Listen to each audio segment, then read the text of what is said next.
across into what's known as Hyde Park, which again was set aside on the edge of the township, but this time it was set aside for sort of sport and recreation. So it was in this area we actually had our first official horse races.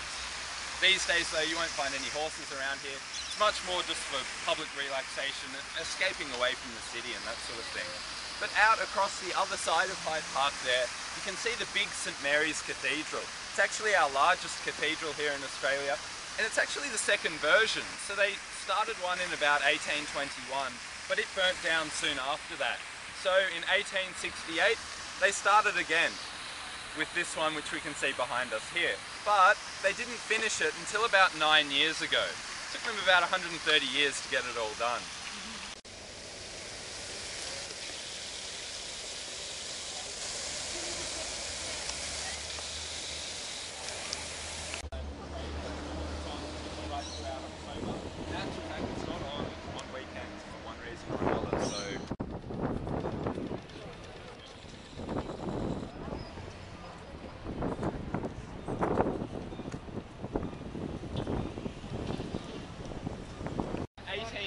Governor Macquarie took over Sydney.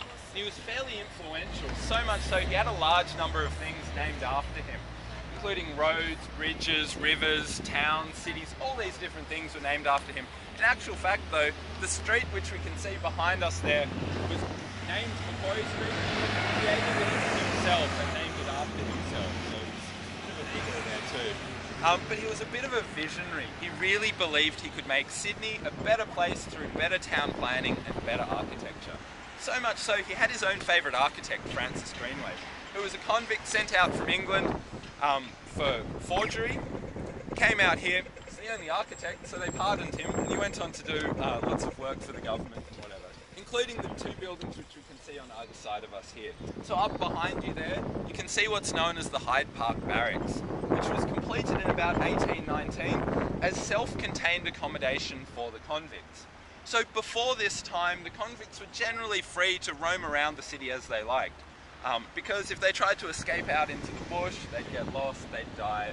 Tried to escape out to sea, again, they'd get lost, they'd drown, they'd be taken by sharks. No one was too concerned about their welfare. But by the early 1800s, they were robbing each other, mugging each other, killing each other, creating a public nuisance. So they thought we should probably do something about this. So they built this building and they could lock them all away in there as necessary.